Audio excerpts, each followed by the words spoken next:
Hey folks, it's Dale, the Amazing Dreamer. I'm here at Manor Road Studio, home of the Alive podcast. And on my wall over here, I've got a big sign that says Alive, which means authentic, love, imagination, victor, and evolve.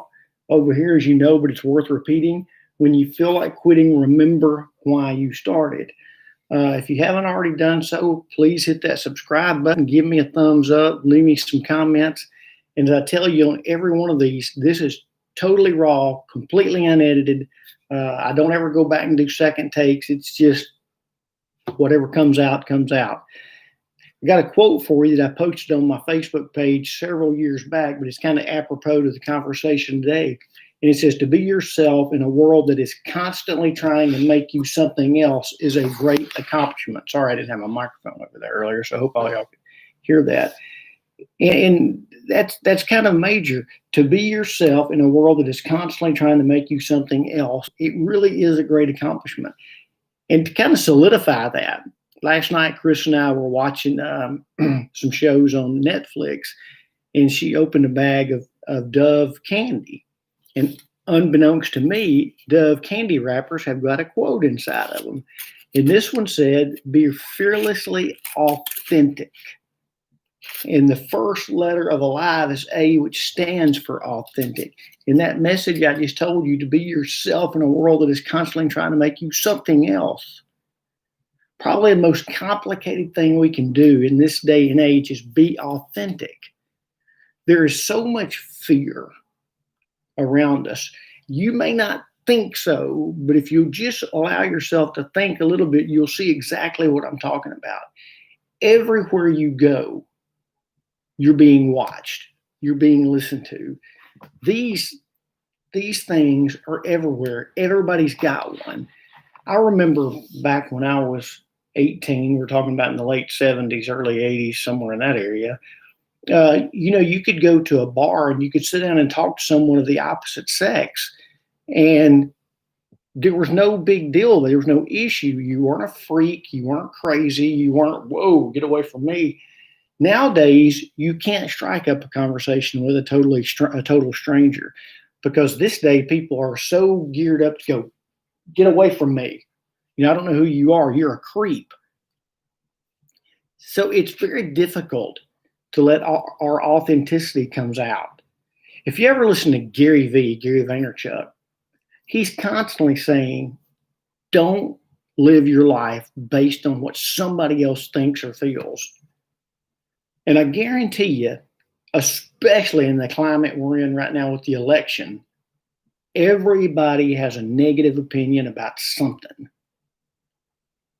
And when I tell you, you can't live a positive life with a negative mind, that's an absolute fact that you can take to the bank. You don't have to get caught up in all the negativity that's going on. I seldom ever read the news. I don't watch the news at all. But obviously, I'm on social media, so I can see some things that people are talking about and what's going on. And I do care a little about what's going on in the world, not a lot. What I care the most about is how I can be the best person I can possibly be, how I can be the most authentic person I can possibly be. Several years ago, and this may ring true to some of you, and it's kind of complicated, and I don't know why I'm even considering bringing it up. I wasn't planning on talking about this, but back in my 30s, I got very involved in a church. Felt good about it. Loved the social environment. Loved the things we did, the outreach programs. I did some missionary work in Haiti.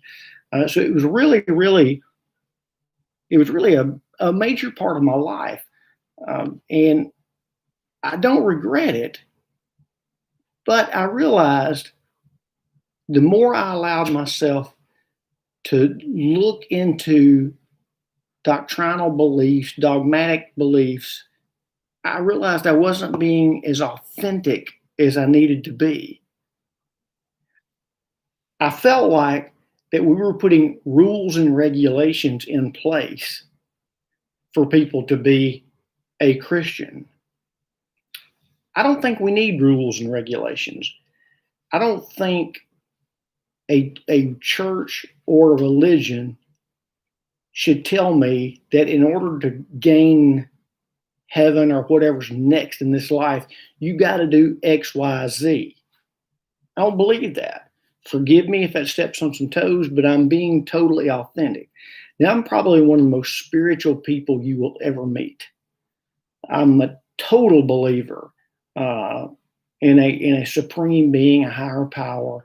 I don't believe that this all just happened in a big bang, but I really love allowing myself to dig deep.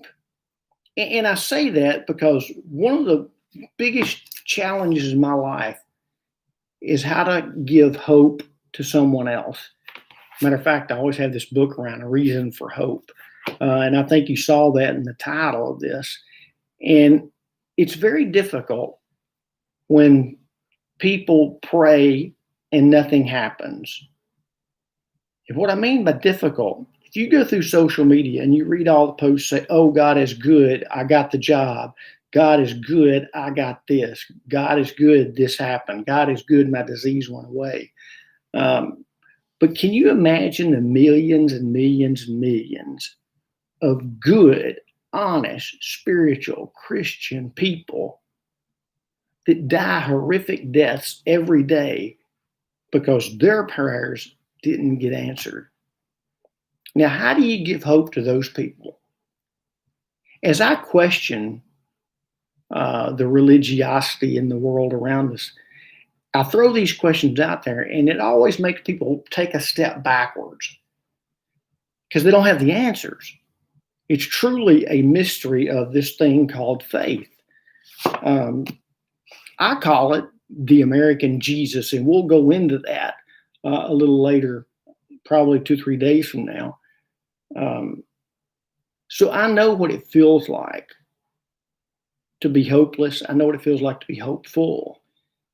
And I think that if we're going to be the hands and feet of God or Creator, it's incumbent upon us to share as much love and kindness as hope as we possibly can. We have what it takes to solve most of the problems of the world.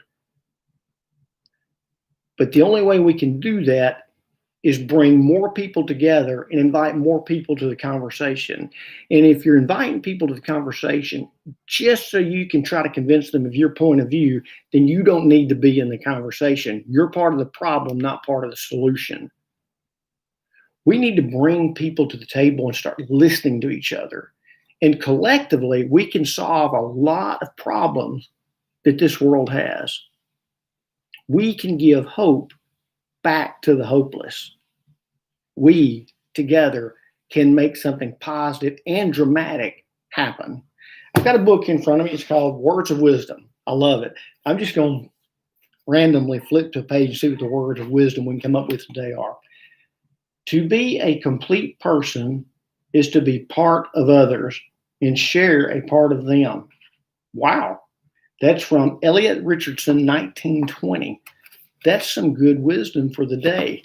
All right, I'm going to wrap this up. I hope you got something out of it.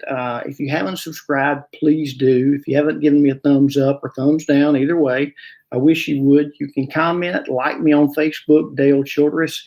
Send me an email, dalechildress@icloud.com. And until tomorrow, hey, let's keep providing hope, enthusiasm, but most of all, what started this conversation is fearlessly chase your authenticity, because then and only then will you find and meet your maximum potential.